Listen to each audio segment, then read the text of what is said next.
अस्सलाम वालेकुम।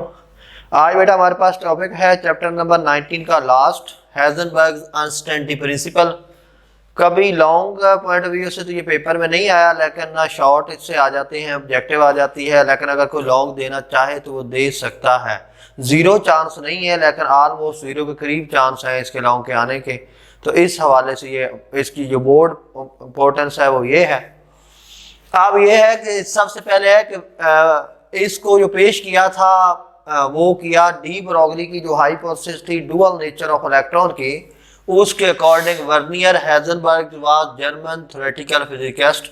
इस ये हमारे पास जर्मनी का साइंटिस्ट था। इसने ये किया कि एक पेपर रिसर्च पेपर पब्लिश किया था। उस रिसर्च पेपर में पब्लिश जब किया तो उसमें एक अजीब किस्म की इंफॉर्मेशन उसने रिवील की थी कि no two aspects of subatomic world can be measured simultaneously with perfect accuracy and this flaw of accuracy is not associated with measuring instrument।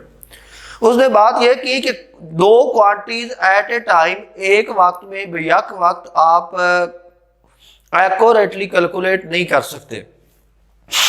उसकी जो वजह है वो ये नहीं है कि वो इंस्ट्रूमेंट की वजह से नहीं कर सकते, वो उसकी वजह वो कहता है कि जेन्युइन और है। अगर आप एक क्वांटिटी मेजर करते हैं तो दूसरी नहीं कर सकते, उसकी वजह इंस्ट्रूमेंट नहीं है। अक्सर औकात ये होता है कि आप किसी चीज़ इतनी स्मॉल होती है कि उसको आप किसी बड़े इंस्ट्रूमेंट से मेजर नहीं कर सकते, फिर उसके लिए छोटा इंस्ट्रूमेंट ले आते हैं। अगर आपने पहले मेजर कर रहे थे आप सिंपल स्केल से, तो फिर वर्नियर कैलिपर ले आते हैं, वर्नियर कैलिपर से नहीं मेजर हो रहा स्क्रू गेज ले आते हैं, उससे स्मॉल लेवल पे चीज़ें ले आते हैं। लेकिन वो कहता है कि ऐसा करने से कोई फर्क नहीं पड़ता। इस जो अनसर्टेनिटी है, ये जो गैर यकीनियत है कि दो चीज़ें बेयक वक्त एक्यूरेट कैलकुलेट नहीं हो सकती, इसकी वजह वो कहता है कि कुछ और है। और वो वजह जो है वो उसी को उसने इस रिसर्च पेपर का जो है मौजू बनाया। तो वाई अनसर्टेनिटी, वो अनसर्टेनिटी क्यों आती है, सबसे पहले डिस्कस करते हैं at microscopic level. Microscopic level से मुराद बड़ी चीजें, कार है, बस है, ट्रक है, ह्यूमन बीइंग है, कोई अदारा है, कोई बिल्डिंग है, कोई भी चीज है, तो ये जो आम आंख से देखते हैं ये सारी माइक्रोस्कोपिक लेवल पे चीजें आ जाती हैं। इन पे इस लेवल पे वो कहता है कि अनसर्टेनिटी जो है वो बेस नहीं करती, इस लेवल पे वो अनसर्टेनिटी होल्ड नहीं होती, वो नहीं होती। उसकी वजह ये होती है कि ये अनसर्टेनिटी का मतलब ये है कि जब लाइट पड़ती है, जब हम किसी चीज़ को देखते हैं तो उसका फिनोमेना बड़ा सिंपल है कि जब लाइट किसी चीज़ में पड़ती है तो उसको टकरा के वापस रिफ्लेक्ट होकर हमारी आंखों तक आती है। जब वो रिफ्लेक्ट होकर हमारी आंखों तक आती है तो उससे होता ये है कि हम उस चीज को देखते हैं। लेकिन जब जो बड़ी चीजें हैं, माइक्रोस्कोपिक लेवल की चीजें हैं, उनको तो हम देखते हैं तो उनसे जब जाकर लाइट टकराती है तो ना तो वो लाइट उनकी स्पीड चेंज कर सकती है, ना पोजीशन चेंज कर सकती है। लेकिन नीचे मैंने लिखा है एट सब एटॉमिक लेवल। सब एटॉमिक लेवल का मामला ये है कि जब वो इलेक्ट्रॉन, प्रोटॉन या न्यूट्रॉन या इस सब एटॉमिक पार्टिकल से टकराती है तो वो उनकी पोजीशन चेंज करने की सलाहियत भी रखती है और उनकी स्पीड चेंज करने की सलाहियत भी रखती है। तो अब आपको समझ आ गया होगा कि ये अनसर्टेनिटी जो है वो सब एटॉमिक पार्टिकल के लिए है, क्योंकि वो उनकी पोजीशन और मोमेंटम चेंज कर सकती है। जबकि मैक्रोस्कोपिक बड़े लेवल की जो है हमारे पास डिवाइस है, उन या बड़े लेवल की जो चीज़ें हैं, ऑब्जेक्ट है, उनके लिए वो अप्लीकेबल नहीं है। उसकी बेसिक वजह आपको मेंशन कर दी है, वो यही है कि आपके पास बड़े लेवल की जो चीज़ें हैं उनकी वो पोजीशन और स्पीड चेंज लाइट के फोटॉन नहीं कर सकते, क्योंकि उनकी इतनी एनर्जी नहीं होती कि वो बस कार या हमारे ह्यूमन बीइंग या जो चीज़ें नजर आती हैं उनकी पोजीशन और मोमेंटम चेंज कर सके। अगली चीज है uncertainty and de Broglie equation. De Broglie की इक्वेशन थी लैम्डा और इज इक्वल टू एच और पी और lambda is equal to H और एम वी। इसमें अगर आप देखें तो लैम्डा मेरे पास मीटर में मेजर किया जाता है और पोजीशन भी मेरे पास लेंथ होती है, मीटर में मेजर की जाती है। इसलिए मैंने लैम्डा को रेफर कर दिया है पोजीशन से और मोमेंटम को एम वी को रेफर कर दिया है मोमेंटम से, और ये मेरे पास किसके इक्वल आ गया, एच के। पोजीशन और मोमेंटम का जो प्रोडक्ट हो गया हमारे पास, जिनके पी और लैम्डा का जो प्रोडक्ट है वो एच के इक्वल आ गया, जिनकी पोजीशन लैम्डा और मोमेंटम पी दोनों का प्रोडक्ट किसके इक्वल आ गया, एच के। यहाँ से अगर देखें पोजीशन को एक्स से और एक्स को किसके साथ रेफर कर दिया, पोजीशन को लैम्डा से, और मोमेंटम पी है उसको किसके साथ रेफर कर दिया, एच और लैम्डा से। इसमें अगर आप गौर करें तो जो एक्स है वो लैम्डा के डायरेक्टली है और जो पी है वो लैम्डा के क्या है, इनवर्सली है। यहाँ से ही हमने इसका कॉन्सेप्ट उठाना है। ये अनसर्टेनिटी बेटा तीन तरह की हो सकती है, पोजीशन मोमेंटम अनसर्टेनिटी हो सकती है, एनर्जी टाइम हो सकती है, एंगुलर मोमेंटम एंड एंगल हो सकती है। आपकी केमिस्ट्री की बुक का और फिजिक्स की बुक है फर्स्ट एफएससी की, उसमें ये दो अनसर्टेनिटीज मेंशन की गई है, पोजीशन में और एनर्जी और टाइम में। इसकी वजह यह है पोजीशन मोमेंटम और एनर्जी टाइम आपकी बुक में है, एंगुलर मोमेंटम और एंगल ये है। यही जो मैंने इस्तेदलाल किया है वो इस वजह से किया है कि ऐसी कोई भी क्वांटिटी जिनका प्रोडक्ट की जो डायमेंशन है वो प्लांक्स कांस्टेंट के इक्वल हो, जिनके प्रोडक्ट की डायमेंशन प्लांक्स कांस्टेंट के इक्वल हो, तो उसमें आप ये अनसर्टेनिटी ऑब्जर्व कर सकते हैं। तो एंगुलर मोमेंटम और एंगल की जो आपके पास डायमेंशन का प्रोडक्ट है वो भी प्लांक्स कांस्टेंट के इक्वल है। तो इसी वजह से ये तीन तरह की अनसर्टेनिटी आप देख सकते हैं। आगे है पोजीशन मोमेंटम अनसर्टेनिटी। उसमें यह है कि if you know that where is electron you can't predict its speed and vice versa. बात यह की है कि अगर आप किसी इलेक्ट्रॉन की पोजीशन सही तौर पर फाइंड कर लेंगे तो आप फिर उसकी स्पीड यानी कि मोमेंटम सही तौर पर प्रेडिक्ट नहीं कर सकते, और वाइस वर्सा उसका उल्ट, अगर आप स्पीड सही मेजर कर लेंगे तो फिर आप उसकी पोजीशन सही एक्यूरेटली मेजर नहीं कर सकते। तो इसमें ये है कि ये जो डेल है ये अक्सर तो चेंज के तौर पर आता है, लेकिन यहाँ एक ये स्पेसिफिक मीनिंग और खास मानी और खास उसलूब में इस्तेमाल हुआ है। इसका यहाँ जो इस्तेमाल है ये डेल अनसर्टेनिटी के लिए है।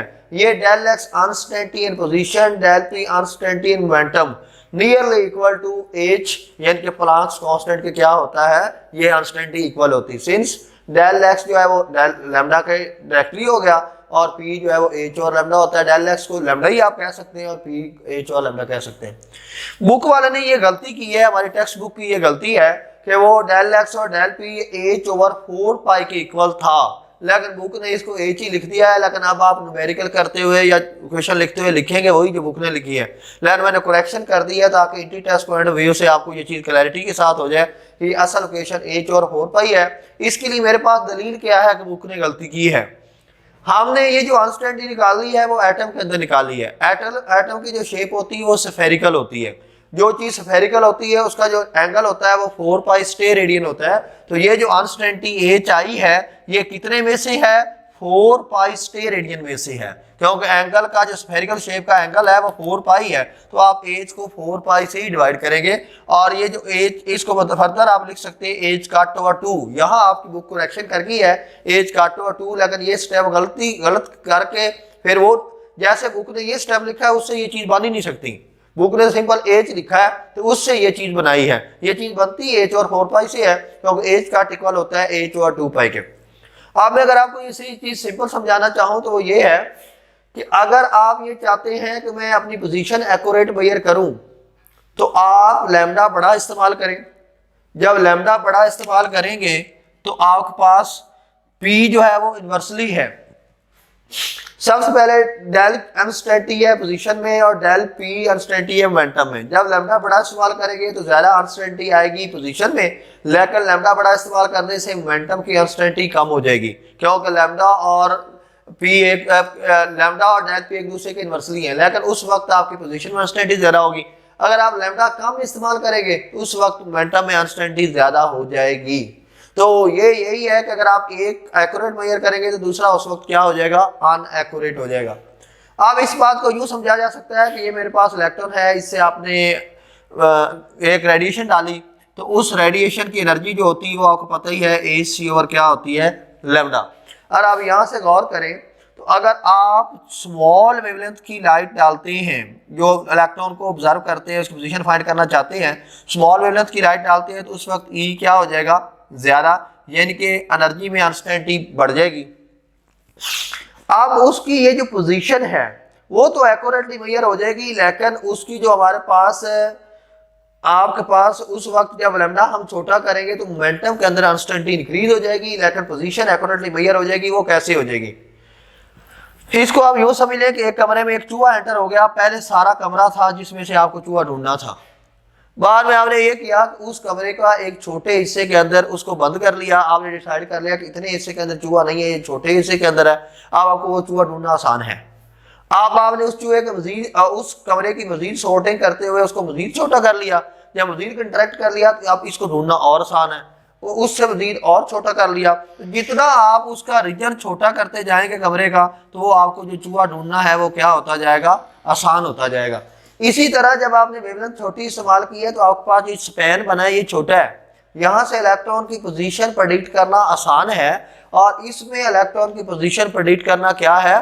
मुश्किल है क्योंकि ये बड़ा स्पैन है, क्योंकि इस केस में जो मैंने लाइट इस्तेमाल की है वो मेरे पास AC over lambda greater lambda की इस्तेमाल कर ली है। जब ग्रेटर लैम्डा की इस्तेमाल की है तो स्पैन बड़ा बना है, तो यहाँ से इलेक्ट्रॉन को प्रेडिक्ट करना मुश्किल है। अगले हमारे पास है एनर्जी टाइम इंस्टेंट। इसका ओरिजिन क्या है, E=HF होता है, AC ओवर लैम्डा भी होता है, और F=1 ओवर लैम्डा भी होता है। तो वहां से ही मैंने ये लिखा है, यहाँ से पता चलता है कि F और लैम्डा एक दूसरे के इन्वर्सली हैं। अब F 1 और T होता है, तो F=1 और T भी और लैम्डा के भी इन्वर्सली, तो T और लैम्डा एक दूसरे के डायरेक्टली हो गए, और F जो है वो T के इन्वर्सली है और लैम्डा के भी इन्वर्सली है। यहाँ से देखें तो E=H और T एनर्जी भी टाइम के इन्वर्सली है, दोनों का प्रोडक्ट लें तो ET=H। अगर इनके अंदर हम अब अनस्टेंटी लाएं तो डेल E डेल T=H। उसी तरह मेरे पास जो E है वो AC और लैम्डा, E लैम्डा के इन्वर्सली है, T जो है वो लैम्डा के डायरेक्टली है। जब आप लैम्डा कम इस्तेमाल करेंगे, लैम्डा की वैल्यू स्मॉल इस्तेमाल करेंगे, तो मेरे पास जो अनस्टेंटी है E की वो तो कम हो जाएगी, लेकिन लैम्डा कम इस्तेमाल करने से मेरे E की अनस्टेंटी बढ़ जाएगी, लेकिन T की अनस्टेंटी क्या हो जाएगी, कम। उसका वाइस वर्सा आप ये करें कि लैम्डा बड़ा इस्तेमाल करें तो डेल E की तो अनस्टेंटी कम हो जाएगी, लेकिन लैम्डा बड़ा इस्तेमाल करने से T से अनस्टेंटी बढ़ जाएगी। तो यही चीज़ मैंने मेंशन की है कि जो आपके पास अनस्टेंटी एनर्जी है वो इनडायरेक्ट है और लैम्डा के, और जो अनस्टेंटी टाइम है वो डायरेक्ट है लैम्डा के। अगर आप एक एक्यूरेट मेजर करेंगे तो दूसरा उस वक्त डेफिनेटली क्या हो जाएगा, अनएक्यूरेट हो जाएगा। जज़ाकल्लाह बेटा।